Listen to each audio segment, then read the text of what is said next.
ചെമ്മീൻ, മൊരു, ഞണ്ട്. കള്ള് ഷാപ്പിക്കല്ല, അതിനപ്പുറത്തുള്ള ഈ കടയ്ക്ക്. അപ്പോൾ കള്ള് ഷാപ്പിൻ്റെ അടുത്തുള്ള കടയിൽ എന്താ പരിപാടി എന്നല്ലേ, അതന്നെ ഫുഡ് അടിക്കാൻ തന്നെ.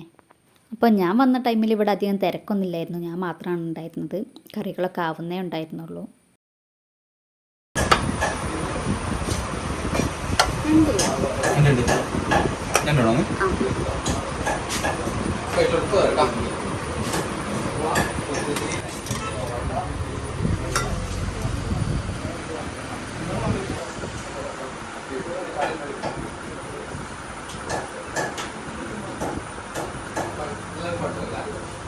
അപ്പോൾ ആയതിൽ വെച്ച് കടുക്കയും മൊരുവാണ് ഓർഡർ ചെയ്തത്.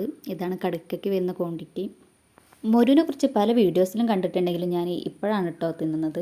സംഭവം നമ്മുടെ കടുക്ക പോലെ തന്നെയാണ് കേട്ടോ. അപ്പോൾ കടുക്ക ഇഷ്ടമായതുകൊണ്ട് അതേ ഒരു ടേസ്റ്റാണ് എനിക്ക് ഉണ്ടായിട്ടുണ്ടായിരുന്നത്. എനിക്ക് അത്യാവശ്യം ടേസ്റ്റൊക്കെ തോന്നിട്ടോ. മുളകൊക്കെ ഇട്ട് വെച്ചൊരു കറിയായിരുന്നു, നല്ല ഗ്രേവിയൊക്കെ ഉണ്ടായിരുന്നു. കറിയുടെ കൂടെ കഴിക്കാൻ നൈസ് പത്തിരി ആയിരുന്നു ഞാൻ വാങ്ങിയിട്ടുണ്ടായിരുന്നത്. നൈസ് പത്തിരി വരുന്നത് ഒരു സെറ്റിൽ 5 എണ്ണമാണ് കേട്ടോ. പിന്നെ പത്തിരി മാത്രമല്ല, നൈസ് പത്തിരി അല്ലാതെ പുട്ട്, പൂള, പൊരിച്ച പത്തിരി ഇതൊക്കെ ഉണ്ട് കേട്ടോ. ഞാൻ ലൈഫിൽ ആദ്യമായിട്ടാണ് കേട്ടോ ഇത്രയും സീ ഫുഡ് ഒരുമിച്ച് കഴിക്കുന്നത്. പോരാത്തതിന് ഷാപ്പത്തെ കറിയൊക്കെ ഒന്ന് ടേസ്റ്റ് ചെയ്യണമെന്നുണ്ടായിരുന്നു. അപ്പോൾ അത് രണ്ടും കൂടിയാണ് ഇവിടെ വന്നതിന് ശേഷം നടന്നത്. നല്ല തിരക്കുണ്ടാവുന്ന കടയാണ് കേട്ടോ ഇത്. എന്തുകൊണ്ടാവാം, ഒഴിവുള്ള ദിവസം അല്ലാത്തതുകൊണ്ടാണ് തോന്നുന്നത് ഇന്നിവിടെ തിരക്കൊന്നും ഉണ്ടായിട്ടില്ലായിരുന്നു. തിരക്കില്ലാത്തതുകൊണ്ട് തന്നെ നമുക്ക് നല്ല റിലാക്സ് ആയിട്ട് കഴിക്കാൻ കഴിഞ്ഞു കേട്ടോ. ഇത് സാവധാനം എല്ലാം ആസ്വദിച്ചിട്ടൊക്കെ തന്നെ കേട്ടോ ഞാൻ കഴിച്ചത്. ഇവിടേക്ക് ഫാമിലി ആയിട്ടും ഫ്രണ്ട്സായിട്ടും എല്ലാവരും കമ്പനി അടിച്ചൊക്കെ വരാറുണ്ട് കേട്ടോ. ചെറിയൊരു കടയാണെങ്കിലും അത്യാവശ്യം ഒരു 10ൽ കൂടുതൽ ആൾക്കാർക്ക് ഇരിക്കാനുള്ള സ്പേസൊക്കെ ഇവിടെ തന്നെ ഉണ്ട്. ഞാൻ വന്നപ്പോൾ ഞണ്ട് ആയിട്ടില്ലായിരുന്നു കേട്ടോ. അപ്പോൾ അതാണ് ആ ചേട്ടൻ ചോദിച്ചത് ഞണ്ട് വേണമെന്ന്. ആവുന്നേ ഉള്ളൂ. അപ്പോൾ ഞണ്ട് ഇവിടെ കിട്ടിയിട്ടുണ്ട്. ചെമ്മീൻ, മൊരു, ഞണ്ട്. നൈസ് പത്തിരി. ഇതിലേക്ക് കൂന്തളും കൂടി ഓർഡർ ചെയ്തിരുന്നു, പക്ഷേ അത് ആയിട്ടില്ലായിരുന്നു. അപ്പോൾ ഒരു ചെമ്മീൻ ഓർഡർ ചെയ്ത് കിട്ടിയിട്ടുണ്ടായിരുന്നു. അപ്പോൾ ചെമ്മീനൊക്കെ നല്ല ടേസ്റ്റ് ഉണ്ട്. എനിക്ക് ഭയങ്കര ഇഷ്ടമാണ് ചെമ്മീൻ ഉണ്ടാക്കാനും കഴിക്കാനൊക്കെ.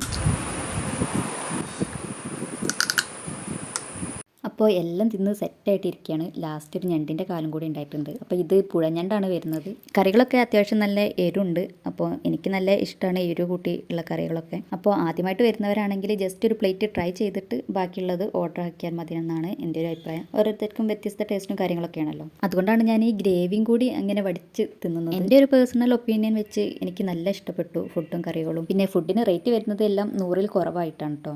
അപ്പോൾ നമ്മുടെ ഈ കടയുടെ പേര് ബാലകൃഷ്ണേട്ടൻ്റെ കട എന്നാണ്. ലൊക്കേഷൻ വരുന്നത് മലപ്പുറം ജില്ലയിലെ ഒലിപ്രം എന്നൊരു സ്ഥലത്താണ്. കാലിക്കറ്റ് യൂണിവേഴ്സിറ്റിയിൽ നിന്ന് ഒരു 15 മിനിറ്റ് മാത്രമേ ഉണ്ടാവുള്ളൂ ഇവിടെ. യൂണിവേഴ്സിറ്റി റോഡിൽ നിന്ന് വരുമ്പോൾ ഒലിപ്രം കടവ് പാലം കഴിഞ്ഞിട്ട് ലെഫ്റ്റ് സൈഡിലായിട്ട് ഒരു ബസ് സ്റ്റോപ്പ് ഉണ്ട്. അതിൻ്റെ നേരെ ഓപ്പോസിറ്റാണ് ബാലകൃഷ്ണേട്ടൻ്റെ കട വരുന്നത്. അപ്പോൾ ഫുഡിനെ കുറിച്ചുള്ള അഭിപ്രായം കമൻറ്റ് ചെയ്യുക.